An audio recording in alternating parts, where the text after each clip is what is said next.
Hello students, welcome to DM learn শিক্ষা। তো আজকে আমরা চলে এসেছি সুবিদ্যা স্যারের শতকরার অঙ্ক নিয়ে 11 থেকে 20, যেটা যে কোনো কম্পিটিটিভ পরীক্ষার জন্য খুবই গুরুত্বপূর্ণ। তো চলো তাহলে শুরু করা যাক। চলে আসি প্রথম 11 দাগের অঙ্ক। 11 দাগের অঙ্ক দেখো কি বলেছে, 160-এর 15%-এর সঙ্গে কত যোগ করলে যোগফল 240-এর 25% হবে। 160-এর 15%-এর সঙ্গে 160-এর 15%, এর 15% মানে হলো ইন্টু 15/100 প্লাস কত যোগ করলে, ধরলাম এক্স যোগ করতে হবে, 240-এর 25% হবে, মানে 25/100 এটা হবে। তাহলে দেখো 0 0 কেটে গেল, 3 5 15, 5 2 10 কাটলো, 2 1 2, 8 2 16 কাটলো। তাহলে 3 8 24 যোগ এক্স ইকুয়াল টু, এখানে 25 1 25, 4 25 100, 4 6 24, মানে 60 ইকুয়াল টু 60। তার মানে 24-এর সাথে এক্স যোগ করলে 60 হচ্ছে, মানে এক্স এর মান কত হবে, তাহলে এক্স এর মান 36, অপশন বি 36 হবে। চলে আসি পরবর্তী অঙ্ক, 12 দাগের অঙ্ক। 12 দাগের অঙ্ক দেখো কি বলছে, অরুণের আয় বরুণের থেকে 30% বেশি হলে বরুণের আয় অরুণের থেকে কত কম। দেখো, অরুণের আয় বরুণের থেকে 30% বেশি, কার থেকে, বরুণের থেকে। অরুণ বরুণের আয় যদি 100 টাকা হয়, তাহলে অরুণের আয় 130 টাকা হবে, 130 টাকা হবে। তাহলে এখানে জিজ্ঞাসা করেছে বরুণের আয় অরুণের থেকে কত কম, তাহলে কম কত, 30 কম। কার থেকে জিজ্ঞাসা করেছে, অরুণের থেকে। অরুণের আয় তাহলে নিচে বসবে, 130 নিচে বসলো, ইন্টু 100%। 0 0 কাটলাম, তার মানে 300/13%। যদি আমি পয়েন্টে বার করি, 13 2 26, হাতে রইল 4, 3 13 39, হাতে রইল 1, পয়েন্ট নিলাম, মানে 23 দশমিক কিছু একটা হবে। এখানে একটাই অপশন 23 দশমিক দিয়ে আছে, অপশন এ রাইট অ্যান্সার হবে। চলে আসি পরবর্তী অঙ্ক, 13 দাগের অঙ্ক। 13 দাগের অঙ্ক কি বলছে, চিনির মূল্য 20% বাড়লে খরচ অপরিবর্তিত রাখতে হলে দ্রব্যের ব্যবহার কত কমাতে হবে। তাহলে আমি মনে করি আগে 100 টাকায় 100 কেজি চিনি পাওয়া যেত, 100 কেজি চিনি পাওয়া যেত। এখন সেটা, সেই 100 কেজি চিনির দাম 120 টাকা। এখন 120 টাকা, এখন সেই 100 কেজি চিনির দাম, সেই 100 কেজি চিনির দামই 120 টাকা। এবার আমাকে বলেছে খরচ অপরিবর্তিত রাখবো, তার মানে 120 কেজি, 120 টাকায় পাওয়া যায় 100 কেজি, 100 কেজি চিনি। তাহলে 1 টাকায় পাওয়া যায় কত কেজি চিনি, 100/120 কেজি চিনি। এখন এখন আচ্ছা, তাহলে এখন 100 টাকায় পাওয়া যায় কত কেজি চিনি, এখন 100 টাকায় পাওয়া যায় 100 ইন্টু 100/120, এই এত কেজি চিনি পাওয়া যায় এখন 100 টাকায়। এবার তাহলে আমি কি করছি, আমি খরচাটা অপরিবর্তিত রেখেছি, কিন্তু চিনির ব্যবহার তাহলে কমিয়ে ফেলতে হচ্ছে। তাহলে কত কমাতে হচ্ছে দেখি, 0 0 কাটলাম, এখান থেকে 3 4 12, 3 4 12, 4 25 100, 25 100, তার মানে এলো এখান থেকে নিচে 3 আর ওপরে 25, 250, 250/3 এলো, 250/3। তাহলে চিনির ব্যবহার কত কমাচ্ছি, আগে 100 কেজি চিনি ব্যবহার করতাম, এখন ব্যবহার করছি 250 কেজি বা 250/3। তাহলে কত কমালাম, 250/3 মাইনাস 100, এইটা কমালাম। তাহলে না, এটা উল্টো করে ফেললাম, এটা না, 100 মাইনাস 250/3 হবে, কারণ কমিয়েছি তো। কত কমিয়েছি, 300 মাইনাস 250/3 হলো সমান 50/3। 50/3 একমাত্র একটা অপশানই আসছে, অপশান ডি, 16 পূর্ণ 2/3, 348 আর 2 50/3 হচ্ছে। তাহলে অপশান ডি রাইট অ্যান্সার। চলে চলে আসি পরবর্তী অঙ্ক, 14 দাগের অঙ্ক। 14 দাগের অঙ্ক দেখো কি বলছে, এক ব্যক্তির বেতন 20% বৃদ্ধি পেল, ওই ব্যক্তির পূর্বের বেতন দিতে হলে বর্তমান বৃদ্ধিপ্রাপ্ত বেতনের শতকরা কত হ্রাস করতে হবে। ধরো ব্যক্তির বেতন ছিল আগে 100 টাকা, এখন 20% বৃদ্ধির পরে 120 টাকা হয়েছে। তাহলে যদি আগের বেতনই দিতে হয়, তাহলে কত পার্সেন্ট হ্রাস করতে হবে। দেখো হ্রাস করতে হবে কত, 20 হ্রাস করতে হবে। কতর ওপরে, এখনের বেতনের ওপরে 20 হ্রাস করতে হবে। তাহলে কত, 20/120 ইন্টু 100%, 6 20 120। এবার 3 2 6, 50 2 100, তাহলে 50/3, 50/3 একমাত্র একটা অপশানেই আসছে, অপশান বি রাইট অ্যান্সার। চলে আসি পরবর্তী অঙ্ক 15 দাগের অঙ্ক। 15 দাগের অঙ্ক দেখো কি বলছে, এক ব্যক্তির বেতন প্রথমে 20% বাড়ে, পরে 20% কমে গেল, মোটের ওপরে তার হ্রাস, তার বেতন কত পরিবর্তন হলো। দেখো আমরা একটা সূত্র পড়বো যে হ্রাস হওয়া বৃদ্ধি হওয়ার যদি দুটো একসাথে ঘটে তাহলে তার সূত্র হলো এক্স প্লাস ওয়াই, টোটালের ওপর যেটা এফেক্ট পড়ে তাহলে x plus y plus x y by 100। এটা মনে রাখবো, এই সূত্র দিয়ে আমি শর্টে অনেক অঙ্ক করে ফেলবো।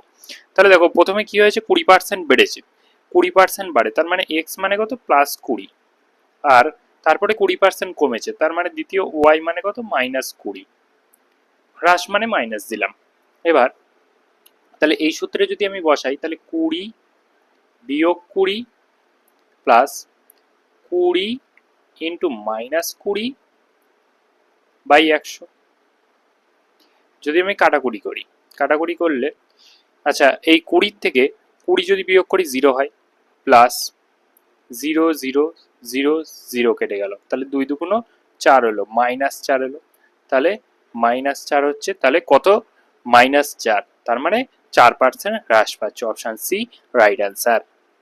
চলে আসি পরবর্তী অঙ্ক 16 দাগের অঙ্ক। 16 দাগের অঙ্ক কি বলছে দেখো, এক ব্যক্তি তার আয়ে 10% সঞ্চয় করেন, যদি তার আয় 10% কমে, তার আয় 10% কমলেও যদি সঞ্চয়ের পরিমাণ একই থাকে তবে তার শতকরা খরচ কত কমবে। দেখো ব্যক্তির আমি ধরলাম আয়, আয় সঞ্চয়, সঞ্চয় আর খরচ। আয় কত, আয় ধরলাম 100 টাকা, এবার তার আয়ে 10% সঞ্চয় করছে মানে 10 টাকা সঞ্চয় করছে, তাহলে খরচ কত করছে, খরচ হলো, খরচ সে 90 টাকা খরচা করে।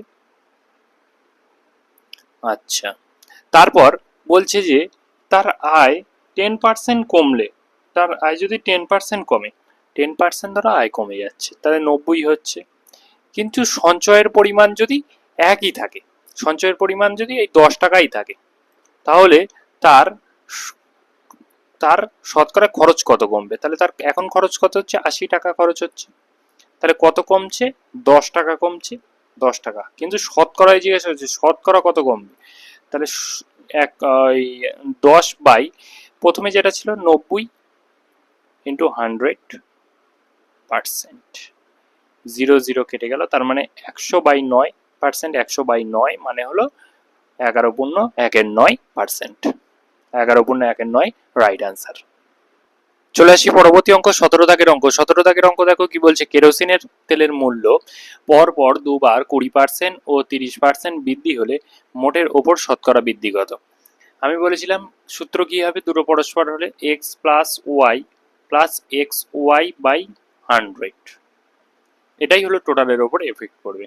তাহলে এটা যদি করা যায়, পরস্পর দুবার বেড়েছে তার মানে 20 প্লাস 30 প্লাস 20 ইন্টু 30 বাই 100, 0 0 0 0 কেটে গেল, তাহলে 20 আর 30 হলো 50, 50 আর 3 দুগুণ 6, 56, 56% টোটালের উপরে এফেক্ট করবে। Option C right answer. চলে আসি পরবর্তী অঙ্ক 18 দাগের অঙ্ক। 18 দাগের অঙ্ক দেখো কি বলছে, পেট্রোলের মূল্য বাজেটের আগে ও পরে যথাক্রমে 20% বৃদ্ধি ও 10% হ্রাস পেল, বৃদ্ধি বা হ্রাসের হার কত। তাহলে সেম ভাবে 20 বিয়োগ 10, যেহেতু 10 হ্রাস, plus 20 into -10 by 100,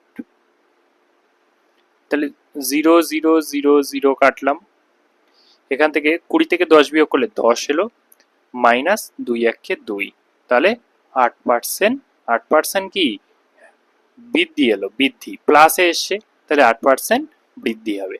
option D right answer. চলে আসি পরবর্তী অঙ্ক 19 দাগের অঙ্ক। 19 দাগের অঙ্ক কি বলছে দেখো, একটি টিভির মূল্য দুবার যথাক্রমে 40% এবং 10% হ্রাস পেল, মোট হ্রাসের হার কত।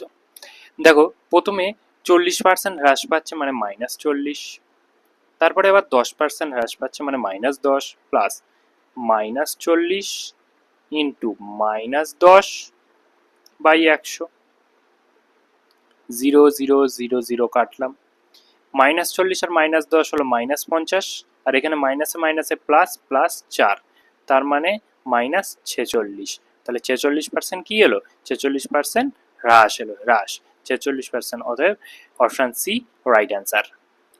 চলে আসছি পরবর্তী অঙ্ক, 20 দাগের অঙ্ক। 20 দাগের অঙ্ক দেখো কি বলছে, পরীক্ষায় পাস নম্বর 36%, এক ছাত্র 190 নম্বর পেয়ে 35 নাম্বারের জন্য ফেল করলো, পরীক্ষায় মোট নাম্বার কত? আচ্ছা, যদি 35 নাম্বারের জন্য ফেল করে, তার মানে 35 নাম্বার আর যদি 35 নাম্বার পায় তাহলে ও পাস করে যেত। তাহলে এই যে 36% হলো পাস নাম্বার, মানেই পাস নাম্বার 190 আর 35 পেলে পাস করে যেত। তার মানে পাস নাম্বার এটা 190 আর 35 মানে হলো 5 2 2 225। তাহলে 36% মানে 225, 1% মানে কত, 1% মানে 225/36। আচ্ছা, 100% মানে কত তাহলে, 100% মানে হলো 225/36 ইন্টু 100। কাটাকুটি যদি আমি করি, 4 নং 36, 4 25 100, 9 দিয়ে কাটলে 9 3, এই 9 দুগুণ 18, 9 দুগুণ 18, হাতে রইল 4, 5 নং 45, 25 25 625, 625 এই অঙ্কের right answer, option A right answer.